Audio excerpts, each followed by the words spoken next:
Positive Power fans, welcome back. It is Ginger Star, and I have got a treat for you in the house tonight. His name is John Consalvo, and guys, this is a singer-songwriter. I'm so excited about this because you guys know I love having singer-songwriters in the house, especially if they give us some behind-the-scenes tips on how they got started, all that kind of stuff. So I am so excited for today's interview.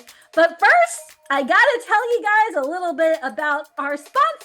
Chico's is a little Mexican restaurant here in Greenville, North Carolina. They are the best Mexican restaurant here in Greenville, North Carolina. So if you haven't been there, and if you ever running near and passing through, you gotta go to Chico's. Guys, just go up there, ask for Dustin, the manager, and he will take care of you. All you gotta do is tell him Positive Power sent ya. Oh yeah. Let's get positive! Hey guys, it's Ginger Star. Welcome to another episode of Positive Power. That one's going to go on for several seasons. I'm a big fan of anime myself. As a matter of fact, I kind of grew up with the 90s anime. Oh, acceptance. We haven't even talked about acceptance. John Consalvo, welcome to the show. How are you doing today? I'm doing very well. Thank you for having me. It's an honor to be here. The honor and the delight is all ours. I'm not even gonna, go into the basis here. There is a song out right now that is perfect for Christmas time. It's called Because It's Christmas. Can you tell us a little bit about what this song is and why you think people should listen to it? Yeah, we're really excited about the song. Already over 100,000 views on YouTube for the lyric video. Really excited about it. But ultimately, the song is really about getting back to the meaning of Christmas, right? And I think everyone, is in a place where we're constantly at the grind. We're in the rush day to day. And even when it comes time for Christmas, I remember a time when I was a child when people would give up their space in line for someone else in a store. And now you got crash carts happening, people, taking stuff from one cart to another, got to get to the best sale. I think we've kind of lost our way a little bit. And I think as divided as we are on so many issues, for whatever reason, and, not saying right or wrong, this should be the time of year. And really it was based on some real life stories that I had heard from folks that had come to me and said, hey, I'm going through this, or this is happening in my life. And so pretty excited. I know you're kind of like the frontline person, all the fans kind of want to come to you when they're hearing you sing. But you keep using the word we. So is that kind of like your management team? Is that what you're talking about? Yeah, well, so you mentioned team, and that's probably a great way to say it. So I work with Tyler Mays. Tyler Mays is the individual that has produced the last couple of albums, To the Apocalypse Part 1, Part 2. We just finished recording another album that's coming out in Q1 next year. He finished that, and so Tyler's the one that I went to and said, hey, what do you think of this? And he gave it a listen. Yes, let's do it. And really, I'm a big believer that you got to have a really, you want to have a good producer in there that's looking at things from a different perspective. And the two of us just sat down and said, how do we, get the most out of this to where the meaning really shines through? And the guy's a genius. And so, so when you hear me say we, I'm usually referring to Tyler. I think that's awesome that you kind of have someone who actually, help you get the word out. So how did you and Tyler meet? Did you guys just kind of run into each other one day, or was it more maybe you were searching for someone to help you get your voice out on a professional level? Yeah, it's a great question, actually. So I'm from the East Coast. I'm New York born and raised, and my family has since moved into closer to New York, but more into Pennsylvania area. And so for my day job, I came out to Seattle. And so I came out to Seattle about 7 years ago, and for just to work. But I still wanted to make sure I was doing my music, but I didn't know anybody out here. And so I I asked around, I looked around, see, what kind of, studios are in the area, what kind of producers are in the area. And I talked to a few folks. And when I talked with Tyler, we clicked right away. And his vision of saying, okay, we want to take the song and make it sound the best based on how you wrote it. There are producers out there that will say, you know what, I want to take your song and make it as commercial as possible, and it's going to sound nothing like you intended it, and then it no longer has its authenticity, which is great for some folks. But for me, I was looking for someone to say, you know what, I want to take the rawness of the song and make it, as best as it possibly can be. And it's been a great ride. It sounds like you've been a songwriter for quite a while. Like, what inspired you to get into the industry? So I wouldn't necessarily say it's inspired me to get into the industry, but I would say inspired to write. Um, I come from a family that's got a lot of musicians, far better than me. Um, Great musicians. My mother's a phenomenal singer, and I started singing pretty young. Based on that, um, I didn't play any instruments till I was about 15, but I did start writing lyrics when I was about 12, and I just found myself enjoying that more and more. And it's funny, you go back and you read some of those old lyrics, and some of them you cringe, and then some of them you're like, "Wow, I'm not sure what I meant there, but that seems pretty wise." Um, and so I just found the idea of creating something was really beautiful and something that I was very excited about. So started writing lyrics at 12, started playing guitar at 15, and then really started to put together just writing songs. And like my friends might go out and party or what have you, and I just found myself really enjoying, what, I'm just gonna stay home and have my guitar and just write and write and write. And I would say that it's so I never really had a desire or a dream. I want to make it big and get famous and get into the industry or whatever. It was always about how do I, write something that, that I'm proud of, but also that could maybe impact somebody else in a positive way. And that's always been the mission. And then I believe the more you do that, the more you put into your abilities, your talents, the more they grow, and the more other avenues will open up. I think that that's a beautiful ambition. For me personally, like that also kind of relates to positive power. We're always about, putting positive things on our channel and, just talking to different people that are using their talent to, build positivity in the world. What is your message with this song that people are listening to today? I think Christmas music's great. I love all of Christmas music. We get really excited, I think, at least in my family, when the season starts and you start listening to, you have Christmas on the Sirius XM channel all the time, and you're watching Christmas movies and you hear all the music in the background, and um, I love that. Uh, but at the same time, I also know that there are people that are hurting, that are scared, right? Um, you know, in downtown Seattle, we have a big problem where there's a lot of homeless and blue tents. You know, I know of folks that recently have gone through broken relationships, or lost loved ones, or lost their job, or lost family members in war torn countries. These are real things that people have come to me, and so it's like we know that there all that stuff's around us, and we're naturally divided, as I mentioned earlier. And really, the message in this one is, um, let's let's put all the differences aside, and let's give of ourselves to someone, or someone's, right. And that could mean, what, if somebody can't cover the rent, maybe you can help them out. If you don't have money and you have old things you haven't used in a year, maybe you know give old clothes, or whatever, to Salvation Army, clothes, books, shoes, whatever, or Value Village, or whatever it is that is in your area, your local church, what have you. Giving to your local church food pantry. um, those things may seem like they're not a big deal, but they are a big deal to somebody. At the same time, you have people that are lonely, right? That there are going to be folks that are lonely. They might be widowed. They may be what have you. Like, you know, invite them out for coffee or for a walk or something.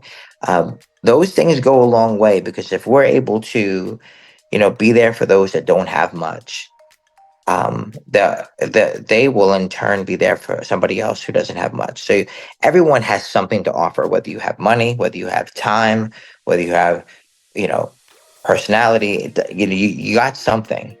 If everyone's got that. So, and I would liken it to, like, I was telling somebody the other day, I was about 7 years old. My mother and I, we were, struggling financially, although I didn't know it at the time, but she had let me know, hey, this Christmas is going to be a bit rough. There might not be a lot of presents under the tree, if at all. She was working 2 jobs, going to school, and always found a way to still make it, magical. But this one particular Christmas, she had let me know that. And we had just gone to a church for about a year, and it was great church that we were part of, and we were there for many, many years, afterwards. But I remember one night we were driving home. Actually, we're driving home from church, and we get to this. We lived in an upstairs apartment, and we get to the in a house. It was the landlord lived on the first floor. We lived on the second, and we were living in New York at the time. And there were wrapped gifts on every step going up towards the house, and they were all labeled to my mother or to me. And there must have been like 20 gifts. And my mother's like bawling her eyes out, right? And so it turns out like a whole bunch of people at the church said, you know what? We know, single mom, she's really struggling. They're really good members of the church. Let's do something nice for them. And I never forgot that. And I think that I remember how much we appreciated that. And so, um, I know we all have taxes and things like that, but it's like, in Scrooge, right? When the ghost of Christmas present reminds Scrooge that he would say, are there no prisons? Are there no workhouses? We got to go beyond that. We have to go beyond that for our fellow person. And so that's ultimately what I'm hoping. I know it's a long-winded answer, but hopefully, that's the message that folks take out of this is like, hey, Christmas is a wonderful time of season, of time of the year, wonderful season, all of that. But let's live that out for somebody else. And a little really goes a long way this time of year. I completely agree with you. Christmas has always been my favorite holiday. All my friends, my family, everybody knows, like, I am all about Christmas. Seriously, they come to me to wrap their presents every year. I don't know, maybe that was a missed opportunity. I should have just, started a gift wrapping business, but I'm enjoying the podcast business too. So, I'm an awful, both musically and gift wise, I am an awful rapper. I can't rap anything. Like, but the best way I could gift wrap is, I'll have something in the bag and I'll fold the bag over and I'll hand it over. That's about it. I can't rap at all. Well, if you ever need any, gift wrapping, like I said, I love it. I genuinely enjoy it. I've always done it like when I was a kid, I think, and at some point when you get to that age where you start want to helping more, with the gifts. It's like, hey, can I help wrap? And it just kind of was one of those things, one of those many talents that like fell on my lap. But for me, like, I also love to sing. So maybe, I don't know. I feel like I have like many talents, but we're not talking about my talents. We're talking about your talents. We're talking about your gifts. So it sounds like you spend like a lot of time creating songs. Now, I remember you mentioned something backstage about also being a fantasy writer. Can you tell me about the books that you've written? Yeah, so we have a couple of novels out. We haven't really marketed them out yet. We're gonna finish up the third one, and then I'll really put a full marketing blitz out there. But it's called we have a fantasy brand that we built called Earth and Evermore, and there are 2 novels out. Novel one's called The Lighted Blade. Novel two is called Courting Dreams, and really, you mentioned positivity. Uh, these are fantasy novels. They're exciting, but ultimately, even though there's ups and downs, it's supposed to ultimately lead towards positivity in a way that, what, we all have a choice, we all have a purpose. What we do with those choices, and try to attain those purposes, is different person to person. Um, but the idea on that one is, if you've ever met somebody, this is the simplest way I can explain it. If you've ever met somebody, and after 5 minutes, you feel like you've known them all your life. Other people you might know for 20 years or 25 years or 10 years or whatever. And you're like, I don't know what it is, but no matter what I do, I just can't click with this person at all. They may have never done anything wrong to you, but it's almost like you kind of feel like you got the heebie-jeebies around them or whatever, right? And so, the idea, in the fantasy novel is, well, if you know, and again, it's fiction, but the idea is, if many of us believe that there's a afterlife, like you go someplace when you die, heaven, hell, or what have you, um, then why couldn't there be a before life, right? And so, and I don't mean like reincarnation, but I mean like me as John. um Maybe I was John before I was born, and I was developing, my soul was being developed by some other means, and then when I was born, that just continued. That's it, like the whole idea of soulmates. We explore that in there. But that's kind of like, the idea is, you know really trying to explore, you know personalities and soulmates and true friendships, and what goes into those antagonist type relationships that we have, and ultimately, what is our purpose. So we follow a couple of different souls, to where they're, let's say, they're alive, and their souls in a different part of the universe for 1,000 years, and then they're born on Earth. And then they go through trials on Earth, and then there's trials afterwards. So you're really following a complete journey. And but hopefully, so far, and like I said, we haven't overly marketed it, but the folks that have read it, the feedback's been very, very positive. Um, of folks being like, "Wow, I identify with this. This actually makes sense," or this is cool. This reminds me of me. I had somebody reach out to me, that I didn't really know, from Kansas, and said, "Hey, I read about this character, and it seemed like you were writing about me, and I had no idea who the person was." So that was really cool. But that we're gonna write 7 novels. I'm gonna, I have an outline for 7 novels. We've completed 2. Third one's coming out, hopefully next year, and then we'll continue that out. But we're really excited about the brand there. If someone wanted to pick up the book, like, are the first 2 books at least available Yes. now? Yes, they're Amazon, Barnes and Nobles, wherever wherever you want to pick up books, you will find it. You can Google it, Earth and Evermore, The Lighted Blade, Earth and Evermore, Courting Dreams. It'll come up wherever you want to purchase a book. That's awesome. So, are you kind of hoping that maybe one day these books will be turned into like a movie, or are you just hoping to just keep it all on the page? Hey, listen, you never turn down a good opportunity, right? And so if someone said, "Hey, we want to turn something into a show or a movie," provided that the message doesn't get distorted, I'd always love that. Are you kidding? That'd be amazing.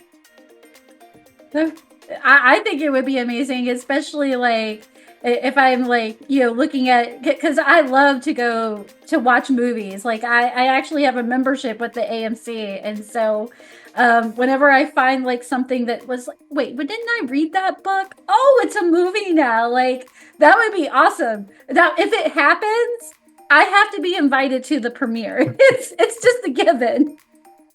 Well, yes, for sure. That'll be great. But yes, and who knows? Maybe in what's really cool is, you have so many different streaming platforms for things like books. Movies are seem to become are more secondary, and it's becoming more bigger to take books and put them into series, right? Because there's so much in a book, and you can't always fit it into a 100-minute movie, but you can fit it into a 12-episode season, right? And like you see, binging is like, I think like the new movies. Or you have a very good point. It would make a very good podcast. Hey, we'll take what we can get. Absolutely. So that's awesome. Well, for someone who might be starting out with writing, or someone who might they want to put their voice out there, but like they're hesitant to put their voice out there, and maybe they really have a song that they feel like is inspiring. Like, what would be some advice that you personally would give to someone who's watching the podcast today that maybe was in your shoes when you first started? Yeah, I would say number one, it's going to sound cliche, but if you want to do it, do it. Right? That's the first rule. If you want to do it, when it comes to writing, if you want to do it, do it. And if you feel like you have the gift, or you had the gift and you put it down for a bit, and you're like, you know what, maybe when I was younger it was good, but it's kind of past me. It doesn't matter if you're 10 or 110. If you're inspired and you want to write, you write. If And then I would also say, if you feel like it's coming easy to you, that's awesome. It's not always going to come easy, and that's okay, right? Sometimes you're going to need a break from that. Sometimes you might run into writer's block. That's going to be okay. Sometimes you'll write songs when you're younger that, you know what, maybe they didn't do much for you then, but 10 years later, you might go back and say, wow, that was actually pretty good. Don't discard anything. Everything you write is meant for a reason, right? So you keep that, and you move forward. I would also say, oh, have thick skin. There's always going to be somebody or somebodies that hate your stuff. They say it's trash. They will say it's no good. And there's going to be people that like it. If you try to write to please 100% of the people, it's never going to happen. Right? You think of the best-selling albums of all time. I think what's the best-selling album is Michael Jackson's Thriller, and I know there are millions of people that are like, oh, that's trash. Well, the reality is you're not going to please everybody, but you may find folks that you impact, and that's the focus there. So I would just say, have thick skin. If you want to do it, do it. And don't be afraid of feedback, especially constructive feedback, as a means to get better, right? So if you feel like you're good at it, don't be afraid to go take a class to get better. If you feel like you're not good at it, don't be afraid to try it anyway. If it's something that you're passionate about and you want to do it.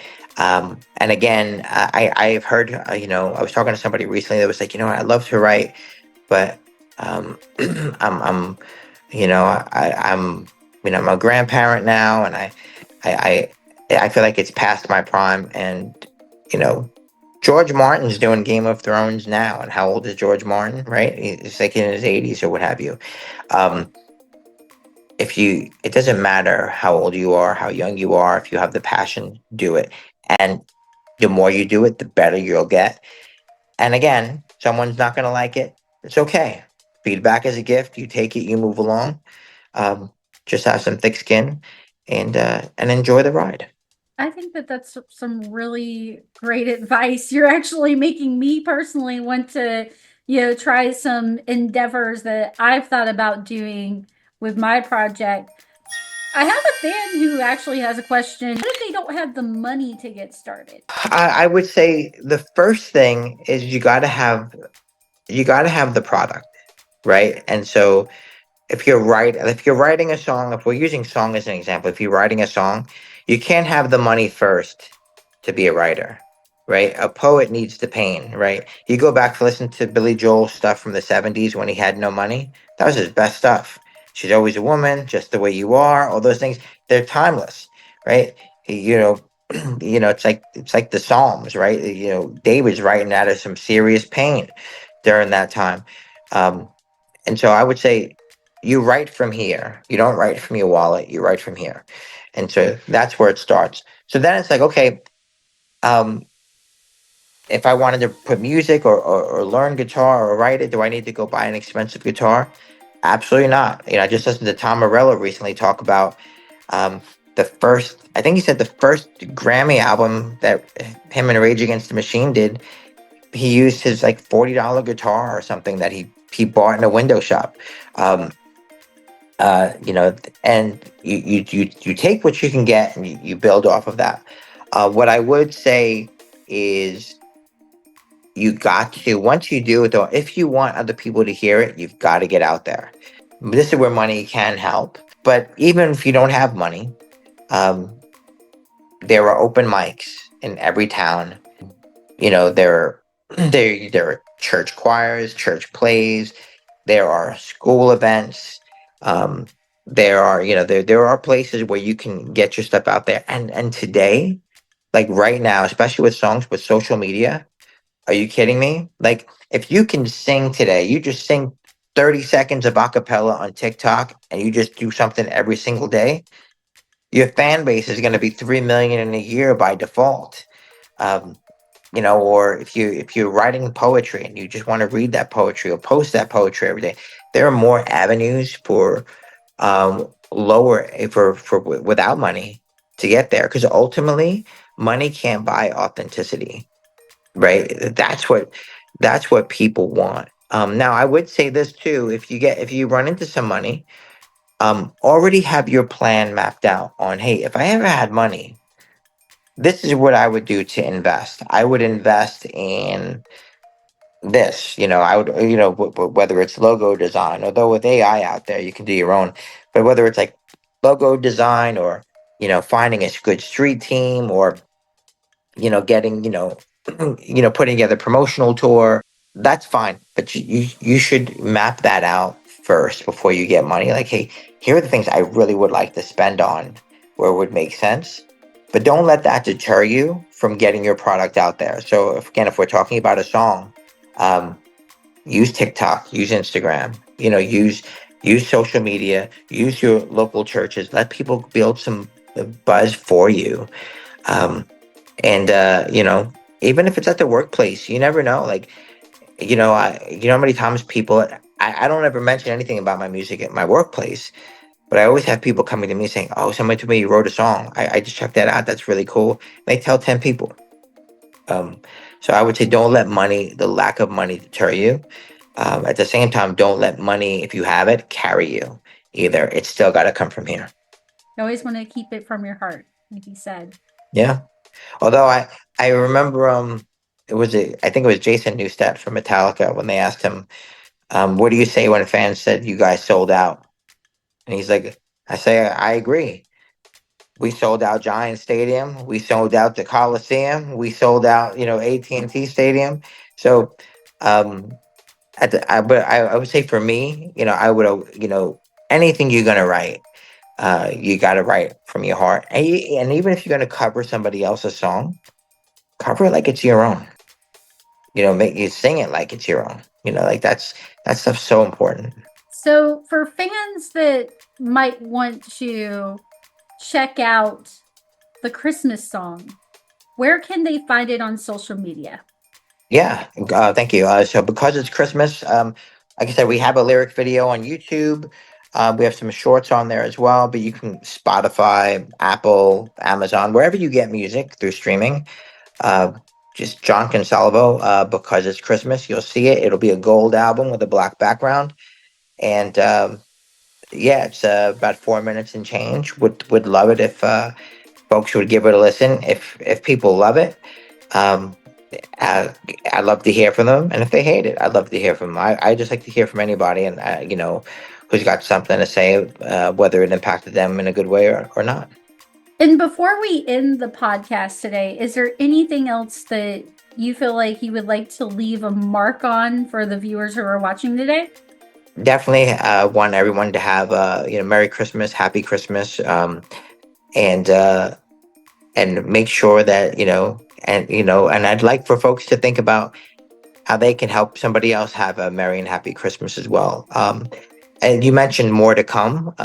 Yeah, we do have a new album coming out in Q1 next year. It will not have Because It's Christmas on there, but it will be 12 plus songs. It's already done for recording. We're very excited about that. And I imagine we might, you know, come back on here to share that when we're ready for release there. So we're pretty excited about it. I'm excited too, guys. This is all the time that we had for the podcast today. But John, I just want to take a moment again and just say thank you for coming and joining us and spreading Christmas cheer and positivity. I think that that's perfect for today's show. So thank you so much for your kindness and giving us some advice for some of us who might be starting out. I do want to thank you for that. I'm going to put his links down below so you guys can go down there, check it out. And as always, guys, Stay positive.